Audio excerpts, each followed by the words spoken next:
Friends, आज हम लोग बात करेंगे एलएलबी ग्रेजुएट्स के लिए एक अपकमिंग वैकेंसी के बारे में जिसका नाम है आईबीपीएस एसओ लॉ ऑफिसर। ये एलएलबी ग्रेजुएट्स के लिए मस्ट अवेटेड वैकेंसी है जिसका नोटिफिकेशन इसी मंथ के आखिरी में या नेक्स्ट मंथ में एक्सपेक्टेड है।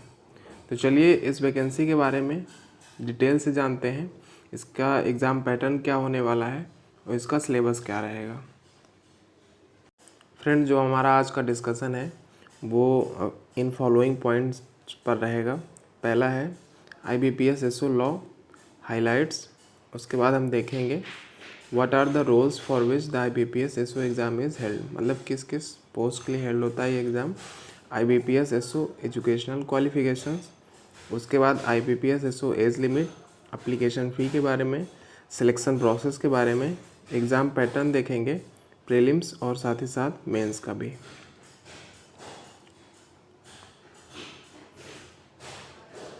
तो चलिए सबसे पहले पॉइंट पे है आईबीपीएस एसओ लॉ हाइलाइट्स। देखिए इसकी जो ऑफिशियल वेबसाइट है वो ये है। उसके बाद नेम ऑफ द पोस्ट में एसओ, जैसे कि आप देख सकते हैं, specialist officer. Mode of application इसका ऑनलाइन रहेगा। स्टेजेज ऑफ एग्ज़ाम 3 स्टेज में होता है, आपका प्री, मेंस और उसके बाद इंटरव्यू।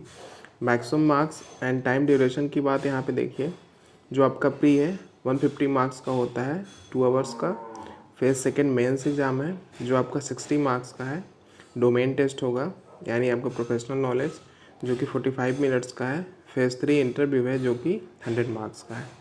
जो इसकी ऑनलाइन एप्लीकेशन स्टार्ट होने की डेट है, जैसा कि हम पहले भी बात कर चुके हैं, अभी इसका जो नोटिफिकेशन है वो इस मंथ के आखिरी में या नेक्स्ट मंथ में अवेटेड है, तो टू बी नोटिफाइड लेटर।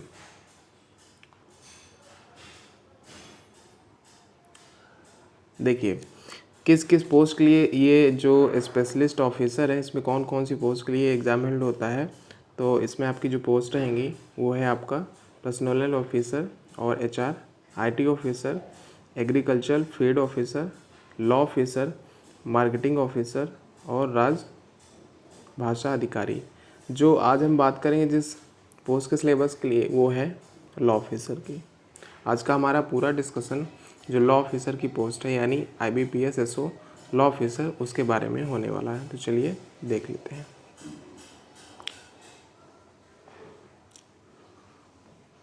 देखिए दोस्तों, इसके लिए जो एजुकेशनल क्वालिफ़िकेशन होनी है यानी जो आपका लॉ ऑफिसर स्केल फर्स्ट है उसके लिए सबसे पहले ये है बैचलर डिग्री इन लॉ, यानी आपने एलएलबी किया होना चाहिए, चाहे वो 5 ईयर इंटीग्रेटेड हो या 3 इयर्स एलएलबी हो। साथ ही साथ आपको इनरोल होना चाहिए बार काउंसिल ऑफ इंडिया में as an advocate, state bar council में, यानी कि आपका इनरोलमेंट होना चाहिए। एज लिमिट की बात कर लेते हैं। देखिए जो एज है वो 20 से लेके 30 इयर्स के बीच में होने चाहिए। फर्दर रिलैक्सेशन आपके अप्लीकेबल रहेगा एज़ पर कैटेगरी, तो कैटेगरी वाइज आपको फर्दर रिलैक्सेशन भी इसमें मिलेगा। एप्लीकेशन फ़ी की बात कर लेते हैं। इसकी जो एप्लीकेशन फ़ी है जनरल के लिए है 850 रुपीज़, SC ST PWD के लिए है 175 रुपीज़। बाकी जब नोटिफिकेशन इस ईयर का आएगा तो उसमें क्लियरली मेंशन रहेगा।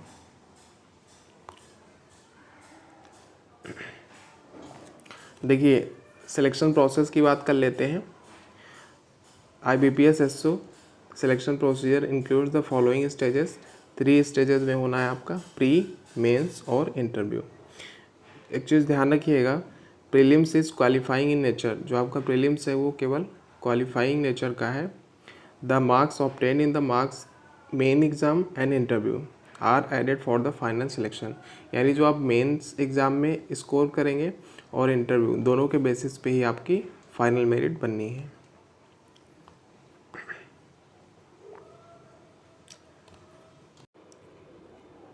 दोस्तों इसमें जो नेगेटिव मार्किंग है वो 1/4 की रहेगी, तो इस चीज़ का भी आप लोग ध्यान रखिएगा। तो दोस्तों हम बात कर लेते हैं इसके एग्ज़ाम पैटर्न के बारे में जो कि प्री का है।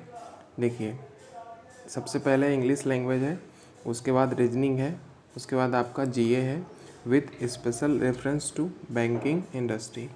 नंबर ऑफ क्वेश्चंस इंग्लिश में 50 हैं, रीजनिंग में 50 है और जीए में भी 50 है, लेकिन मैक्सिमम मार्क्स देख लीजिए यहाँ पे 25, 50 और 50। और टाइम ड्यूरेशन जो है आपका वो है 40 तीनों में मिनट्स।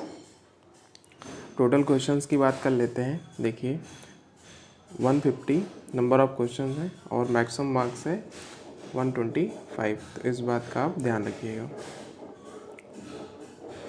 देखिए मेंस एग्ज़ाम पैटर्न की बात कर लें अगर, तो इसमें केवल एक प्रोफेशनल नॉलेज यानी डोमेन टेस्ट होगा आपका, जो कि नंबर ऑफ क्वेश्चन इसमें रहेंगे 60 और मैक्सिमम मार्क्स भी 60 है, बट टाइम जो होने वाला है वो है 45 मिनट्स का।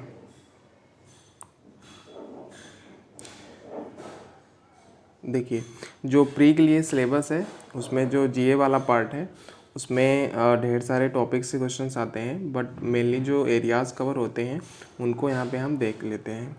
देखिए फाइनेंशियल नॉलेज होना चाहिए, बैंकिंग अवेयरनेस, बेसिक इकोनॉमिक्स आपको आनी चाहिए, current events of national and international importance, general knowledge on various topics of importance to financial institution, financial terms आने चाहिए आपको, बैंकिंग टर्म्स के बारे में जानकारी होनी चाहिए, latest acts related to banking और आरबीआई के जो सर्कुलर्स हैं उनके बारे में आपको बेसिक नॉलेज होनी चाहिए।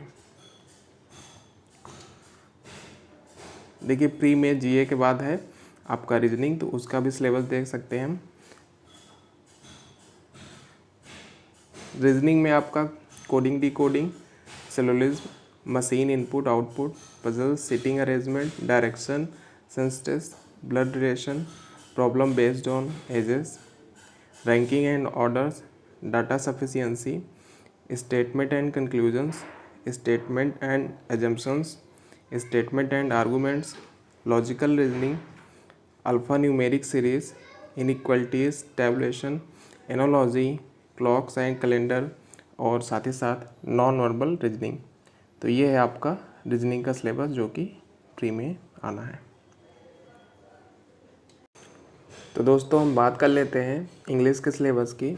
तो देखिए इसमें आपको reading comprehensions, para jumble, para completion, vocabulary, error responding, sentence improvement, cloze test and rearrangement of sentences. तो ये है आपका इंग्लिश का सिलेबस जो कि आपके प्री में है। देखिए अब हम आते हैं सिलेबस फॉर मेंस एग्जामिनेशन, यानी मेंस के सिलेबस को भी डिस्कस कर लेते हैं। मेंस का जो सिलेबस है वो आपका डोमेन टेस्ट होना है, यानी आपका जो प्रोफेशनल नॉलेज है उसके लिए क्या सिलेबस है। देखिए इसमें जनरल लॉज जो आने हैं, कमर्शियल लॉज और बैंकिंग लॉज, तो इन तीनों के हेड्स में जो भी पॉसिबल एक्ट्स हैं वो हमने यहाँ पे मेंशन कर दिए हैं। ये सारे ज़रूरी नहीं कि आएँ, या इसके आउट भी कुछ चीज़ें हो सकती हैं, बट ये पॉसिबल एक्ट्स हैं जिनको एक बार हम देख लेते हैं। देखिए जनरल लॉज में आपका जैसे कॉन्स्टिट्यूशन ऑफ इंडिया हो गया, उसके बाद इंडियन कॉन्ट्रैक्ट एक्ट हो गया, एसआरए हो गया, आईपीसी हो गया, सीआरपीसी हो गया, एविडेंस एक्ट, सीपीसी हो गया, जूरिस्प्रूडेंस हो गया। तो ऐसे करके ढेर सारे आपके जितने भी लॉज हैं जनरल, उसके बाद आपके कॉमर्शियल लॉज हैं, फिर आपके बैंकिंग लॉज हैं। कुछ लॉज को यहाँ पे हम पढ़ देते हैं, बाकी डिटेल से आप इस पीडीएफ में देख सकते हैं, जिसका लिंक हम अपने डिस्क्रिप्शन में प्रोवाइड करा देंगे। सेबी एक्ट हो गया, उसके बाद टैक्सेशन लॉज हो गया, पार्टनरशिप एक्ट हो गया, लॉ ऑफ ट्रस्ट हो गया, आरबीआई का जो एक्ट है वो रहेगा, एनआई एक्ट हो गया। उसके बाद यहाँ पे आप देख सकते हैं बैंकर्स बुक एविडेंस एक्ट एक है 1891 का। उसके बाद आपका कंज्यूमर प्रोटेक्शन एक्ट है, बैंकिंग ओम्बड्समैन स्कीम है जो आपकी, राइट टू इन्फॉर्मेशन टीपीए हो गया, बैंकिंग रेगुलेशन हो गया, लास्ट में है credit information bureau India limited 2010। सो ये जितने भी पॉसिबल एक्ट या लॉज हैं वो हमने यहाँ पे पूरी लिस्ट प्रोवाइड कर दी है, तो आप यहाँ पे डिटेल से देख सकते हैं। दोस्तों अगर आपने चैनल को पहली बार विजिट किया है तो चैनल को सब्सक्राइब करें, लाइक करें और अपने दोस्तों के साथ शेयर ज़रूर करें। Thank you.